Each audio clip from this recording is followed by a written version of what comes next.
A chance for Jones. Jones can't get to it. Carolina knocks it the other way. Most importantly, it looks like Slavin's okay, although he's struggling off the ice. Greer. He is hammered. Oh, man, by Taylor Hall. What a hit by Taylor Hall. A little keep in, low drive. That'll be forked wide. Rebound to the empty net to score. To the point it goes. Bouncing shot. Verhaeghe with it. Into the slot. Bussi gets a piece. They score. Sam Reinhart let the quick shot go. And it just trickled over the goal line. And we're tied at 3. Hey, it's Adam Gold. How are you? This is the Canes Corner podcast, and we are brought to you by the Aluminum Company of North Carolina. If it is for the exterior of your home, you can find it at the Aluminum Company of North Carolina on Hamlin Road in Durham. No place like it. Sammy Han and his crew do a great job. You should check them out. Here's where we're going to start. And we're going to get to some things in the game, which, like, if we're really going to be honest here, I mean, Carolina wasn't great for most of the game. So the fact that they did lead 3-0 with 10 minutes to go was not a minor miracle because they were great in the first 10 minutes of the third period. But ultimately, they weren't good enough. So let's talk about the lesson. Let's talk about the lesson that was taught by the 2-time defending Stanley Cup champions, by the 3-time defending Eastern Conference champions, by the team that was the President's Cup champion the year before, the Florida Panthers, one of the best teams you will ever see. Let's talk about the lesson that they taught Carolina. What they taught Carolina was it ain't easy, and it's not supposed to be easy, and we are not going away. Most teams would have gone away down 3-0. Not this one. And when this team, meaning the Florida Panthers, when they decide to dig in and get into the muck, you can't let them. And the Carolina Hurricanes let them tonight. And I've been through the chat. I see all the blame on the officials. Bull. Don't blame the officials. Did they miss calls? Hell yeah, they missed calls. Wasn't a great penalty that they called, was it on Marchand, that ended up being the Aho power play goal? It was soft. You didn't have to call that. Nothing there, really. But this was not an official problem. This was not a Rod Brindamore should have challenged problem. This was a Carolina Hurricanes lack of response problem. This is the Florida Panthers showed you how to play. For those people blaming Paul Maurice, sorry, I disagree. Disagree. Is it in Carolina's DNA to respond? Not really. Sometimes you have to. And you know when the time to respond is? When you got a 3-0 lead. That's the time to respond. And when Brad Marchand whacks your goalie in the nuts with his stick before scoring that goal, Brad Marchand has to go on his ass. He did not. He did not. The reason why that play's not challenged is because they're not going to go back and look and go, oh my gosh, he whacked the goalie. You can't go back and challenge for a penalty that wasn't called. All you can do is say, well, maybe he didn't have time to recover. But what you don't want to do is say, well, no, he had plenty of time to recover because it's debatable. And if the officials disagree with you, now you've just sent Florida on the power play.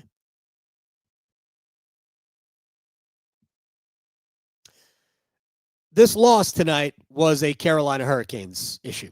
It was not a referee issue. It was not a Paul Maurice issue. It was not a Brad Marchand issue. My wife likes to say that you teach people how to treat you.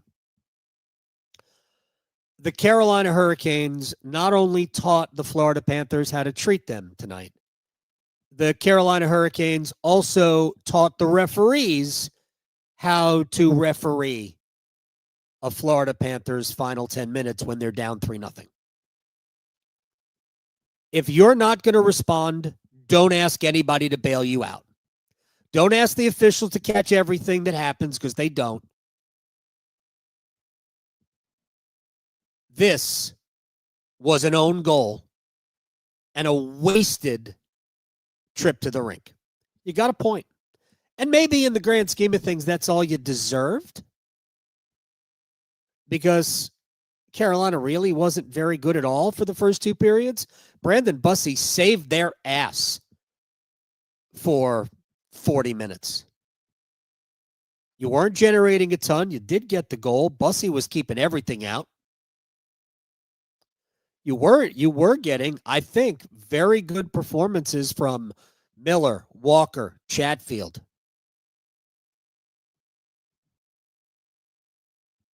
I mean, noticeably good. And I thought there were moments where Carolina's forwards were impacting the game, but Florida was better. Their forward line was better. I mean, how many opportunities did Bennett have that were kept out until the end? Did Sam Miskevich have that were kept out until the end? I mean, I thought Florida was excellent, and Bussi was just better. Until it was 3-0 when Sebastian Aho gave you 2 goals. He's now got 4 goals, 5 points in his last 2 games. Good. Second straight 2-goal game. Good. And he was part of the response. Maybe that was a little late. I don't know. But the Panthers know how to get under your skin. And I'm not saying you can't let them. You need to deal with it. And turning the other cheek on a game in freaking December, that ain't it. Because that response in the playoffs, what does that get you? It gets you beat.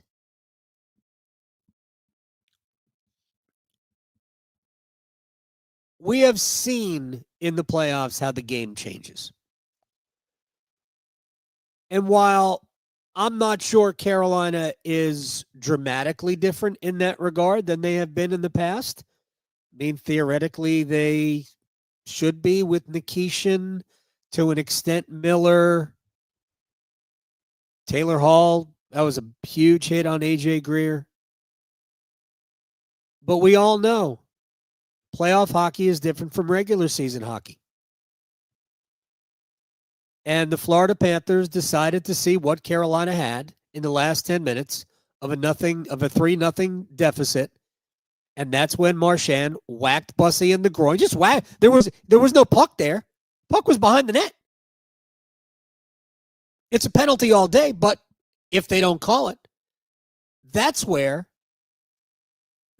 somebody cross-checks Marchand in the ribs, and you throw him to the ice, and you make him take both of you out. So I'm not going to have any of this blame the referee crap, blame Paul Maurice crap, blame Brad Marchand crap. Great coach, great player, both headed to the Hall of Fame. Could not have more respect for both men, both players. That's the way the game is played. And I'm sorry, I'm not I love the fact that we don't do that. Great. But what happened in the last 10 minutes of the game, you allowed to happen by not responding. The Taylor Hall response happened how many minutes after Jacob Slavin was boarded?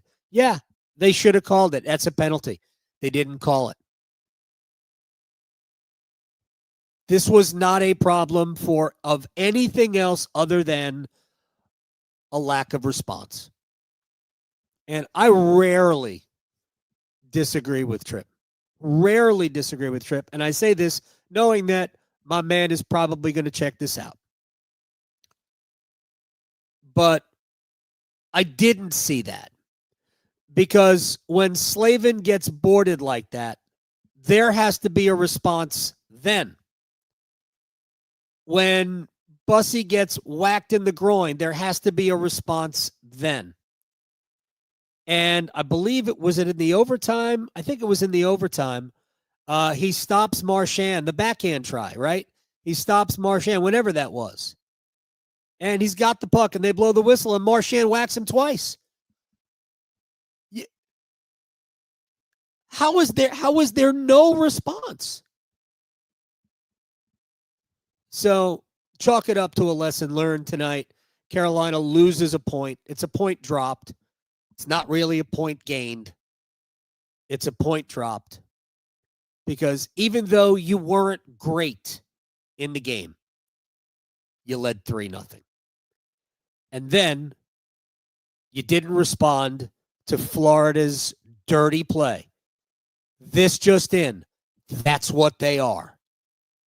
And they'll do whatever they can get away with. Marchand should have gone to the penalty box. Greer should have gone to the penalty box. They didn't. So what? Here's what would have happened even if Bussi, after getting hit in the groin, if Bussi had swung his stick at Marchand, I bet they both go. It's unfortunate, but chalk it up to a lesson learned tonight. After the first two periods where Carolina was not the better team, I think Florida was probably slightly better than Carolina, but the Hurricanes led 1-0 because Brandon Bussi was doing all sorts of crazy stuff. Able to get a stick to it was for Hagee, who got a second chance here for Eckler. Damn! Bussi, what a save! Oh, using the leather. Brandon Bussi takes it away from that play. And Marchand has to stop as Aho got away, but able to work in. Free, sent across. Bussi gets a pad out on Bennett. Marchand makes a move out in front. Bussi with a solid pad save. Second whack at it. That'll go to the corner. And Nikishin tries to flip this to safety and does. Carolina can't get it out. The chance right in.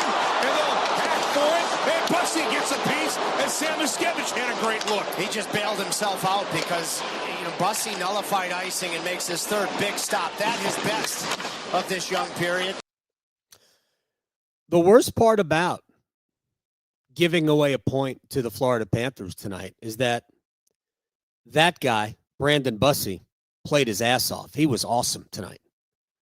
Brandon Bussi continues, and I think there was a little bit of luck at times, right?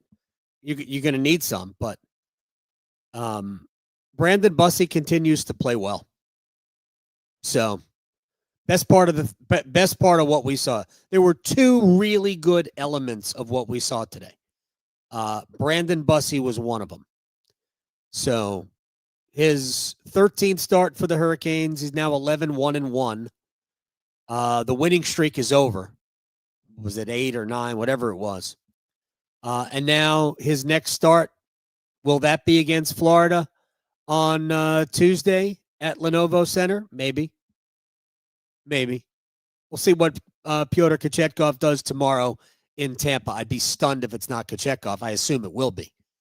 And then we'll see if Kochetkov, if he plays well, hey, maybe Rod rolls Kochetkov back out there against the Panthers on Tuesday. There'll be 2 days off in between games, so it wouldn't be like, a back-to-back or anything like that. So, but Bussi was great tonight. 41 shots on goal, 38 saves, so many grade A scoring chances. This just in. And all the proof you need that it wasn't a great Carolina game, even though they led 3-0. There were 24 high danger chances, according to Natural Stat Trick. 24 for Florida. Carolina had a decent number. It was like 13 or so. 24 for the Panthers. Carolina usually allows like 7, 8. 24 tonight. The expected goals was nearly 5 for the Panthers. They scored 3. Brandon Bussi was great. So, good to hear. Good to see something like that. It's just unfortunate that Carolina kind of let him down in the last, especially when the first play was really directed at him. And I want to throw you into the Wayback Machine here, because that was not the only time. The Marchand goal, the lead up to the Marchand goal where he whacked him in the groin, that wasn't the only time that they took a couple of liberties with Brandon Bussi. So I'm going to take you back into the Wayback Machine, all the way back, trying to think the year. I guess it was 22. Yeah, 22, when Carolina lost to the Rangers in the second round in Game 7. Early in Game 2 to the Boston Bruins. Antti Raanta was great in Game 1. Early in Game 2, David Pastrnak hit Antti Raanta in the mask, in the head. Intentionally, absolutely on purpose. Because Raanta played really well. And the whole point of what Pastrnak did was to try to rattle. I don't know if he was trying to injure Antti Raanta. He was trying to rattle him. Ended up injuring him. And I don't even remember if Pastrnak got a penalty for it or not. It doesn't matter at this point. We all know the outcome of the series is Carolina won the series. But anyway, they took a liberty with your goalie. It really wasn't a response then. Carolina responded by winning the series. Like, this ain't a series. But when they hit your goalie, and they did 3 times, what's your response? You can't let your goalie get hit. We see it all the time. If you go and you tap the goalie on the glove or whatever, somebody's coming in with a cross-check to get you out of the way. Brandon Bussi got hit a couple of times tonight with no response. That's too bad. It's too bad. Brandon Bussi deserved a better fate tonight. He deserved better than what happened in front of him. Let me get to... So, Bussi played really well. We'll just leave it there. Gatfield up the boards, touched out by Jarvis, and here comes Aho on a break. Aho, pin up Bobrovsky, he scores! Sebastian Aho puts Carolina up 2-0. Side of the net, Jarvis to put it up front, Svechnikov, rebound Aho, he scores! A power play goal, and Carolina has the 3-0 lead. Yeah, look at that. Sebastian Aho, 2 goals last night. Yes, 1 into an empty net. 2 goals tonight. I thought he played well. So now 4 goals, 5 points the last 2 games. Seth Jarvis and Andrei Svechnikov had the assists on both Aho goals. We'll get to Seth in a minute. And Aho got an unsportsmanlike conduct penalty after... trying to think. I think it was Greer picked up another penalty against for tripping Keandre Miller with just under 5 minutes to play. And Aho, who had seen enough of the shenanigans, was called for unsportsmanlike conduct. I didn't see what he did other than, yeah, I get it. They're tired of the cheap shots. And that's what we saw from Florida for the last 10 minutes of the game, because nobody made him stop. So Aho goes to the box. You nullify the power play. It's 4-on-4. Florida pulls Bobrovsky. And now, at that point, Carolina just, I don't know that they had the puck for the last 5 minutes of the game. And all they did was absorb. And then ultimately, first Sam Bennett on a rebound. Then Sam Reinhart through traffic and a rebound. And it's 3-3. This is an unfortunate situation. But here's the other part that was disturbing. Andrei Svechnikov has the puck on the offensive side of center ice. Empty net, 3-2. About a minute to play. Rather than shoot it, he tries to stick handle around. Was it Seth Jones? Was it Aaron Ekblad? Don't remember. Rather than shoot it or just dump it in deep and then go fight for it, he tries to stick handle. He loses the puck. We go the other way. It's a goal.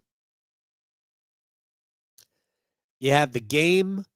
You can put the game away. It is on your stick. He doesn't do it. Not going to bang Andre too much. That was a mistake. That was a terrible error, and it ultimately cost Carolina. I think Andre's playing very well. He played a very physical game. I thought he was maybe Carolina's best forward in the first period. He's playing exactly the way you want him to play, but that sequence, that puck has to get through. It doesn't have to go in the net, but that puck must get all the way through. And it didn't. And Carolina paid the price. As for the Jarvis injury, and this is where I understand you're blaming the referees. Should have been called, yes. But even if you call it, it's still a Jarvis injury. And when Rod Brindamore says he's going to be out a while, I mean, honestly, we're not really sure what that is. But it looked, I have no idea what it was. Is it a broken arm? Is it a broken rib? Is it a shoulder injury? I don't know what the injury is. I just know it's an injury. And I know it's an injury to one of our best players. And again, Evan Rodriguez, I mean, it's a trip. Whether it's called or not, there's an injury. Do you feel better if they call a penalty on it? I mean, if you score on it, yeah. But ultimately, it's the, I hate to put, the heap more of the blame on Carolina, but shouldn't have been in overtime in the first place. Anyway, it's an unfortunate injury. Seth's had a rough physical year. He's missed some games. It looks like he's going to miss more. So that's a difficult one. But just to run down the Florida Panthers shenanigans: Marchand into the Bussies, Greer boarding on Slavin, Lundell. It was called tripping. Looked like he stuck his leg out on Ehlers. Rodriguez trips Jarvis. The Taylor Hall hit was nice. They needed more. They needed more, and they needed it immediately.